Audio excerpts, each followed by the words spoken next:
কাআন্নাকা গারিবুন আও আবিরুস সাবিল, তোমরা পৃথিবীতে যতদিন বসবাস করবে মুসাফিরের হালতে বসবাস করো, তাহলে তোমাদের শত্রু পয়দা হবে না, তোমাদের গুনাহ হবে না, তোমরা নম্র ভদ্রতার ভিতরে থাকতে পারবে।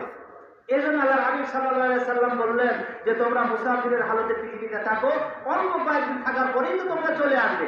কারণ আল্লাহ তাআলা বলেছেন ইজা জুলজিলাতিল আরদু জিলজালাহা, ইজা জুলজিলাতিল আরদু জিলজালাহা, এর মূল ব্যাখ্যাটা হচ্ছে এই পৃথিবীটা এক সময় ধ্বংস হয়ে যাবে, পৃথিবীটা এক সময় ধ্বংস হয়ে যাবে। তো আমরা কেউ থাকবো না পৃথিবীতে, মুসিবতের ভিতরে পড়ে যাব। যেদিন হাসরের ময়দান শুরু হয়ে যাবে, চারিদিকে দাউ দাউ আগুন জ্বলতে থাকবে, মানুষের সূর্যের তাপে মানুষের লাড়ি ঘুড়িগুলো বইলা পায়খানা রাস্তা দিয়ে বেরিয়ে যাবে।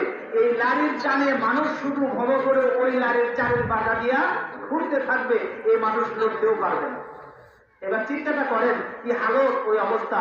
তো বাজান, আমি যেটা বলতে চাচ্ছিলাম, আমরা ওই দিনের জন্য কিছু প্রস্তুতি নিই। আল্লাহ হাবিব সাল্লাল্লাহু আলাইহি সাল্লাম বললেন আদ-দুনিয়া উমাদরাতুল আখিরাহ, এই দুনিয়াটা হচ্ছে তোমাদের আখিরাতের বাজার। তারপর হাত থেকে যদি আপনি বাজার করেন শুক্রবারে, তাহলে আপনি সারা সপ্তাহ ভালো খাবেন, তাই কিনা? এখন যদি বাজারে শুক্রবার চলে গেল, আপনি হাত করলেন না, সপ্তাহে ভালো খাবার জুটবে? জুটবে না। ঠিক এরকম ভাবে আল্লাহ হাবিব সাল্লাল্লাহু আলাইহি সাল্লাম বললেন আদ-দুনিয়া উমাদরাতুল আখিরাহ, তোমরা যারা আখিরাতে আসবে, আখিরাতে তোমাদেরকে আসতেই হবে, এটা বাধ্যতামূলক।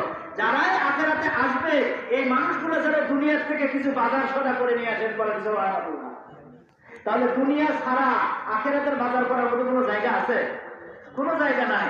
এখন এই বাজারটা কেমনে করবেন, কিভাবে করবেন, এই জিনিসটা আমাদেরকে বুঝতে হবে। আল্লাহ হাবিব সাল্লাল্লাহু আলাইহি সাল্লাম বললেন, বাজান লক্ষ্য করেন, দিলের কান লাগায় শোনেন, একজন মানুষ মৃত্যুবরণ করেছেন, এই মানুষকে কবরস্থ করা হয়েছে। হঠাৎ লক্ষ্য করে দেখা যায় কবরস্থ করার পর সব মানুষ চলে গেছে, আত্মীয় স্বজন যারা ঘরে ঘরে চলে গেছে, কবরের ভিতরে এই মানুষটা একা একা পড়ে রয়েছে। আল্লাহ হাবিব সাল্লাল্লাহু আলাইহি সাল্লাম বললেন, ওই মানুষের ভিতরে যখন রূহটাকে প্রবেশ করানো হয়, ওই মানুষের ভিতরে যখন রূহটাকে প্রবেশ করানো হয়, মানুষ সঙ্গে সঙ্গে উঠে বসে যায়। আমার বাজান ভালো করে শোনেন, কবরে তো তিনটা প্রশ্ন হবে, আমরা জানি। মান রাব্বুকা, মান দীনুকা, মান নাবিয়্যুক। ও বাজান, কবরের ভিতরে আরো ডাক্তারি প্রশ্ন আছে, যে প্রশ্নের খবর আমরা আজ পর্যন্ত জানি না।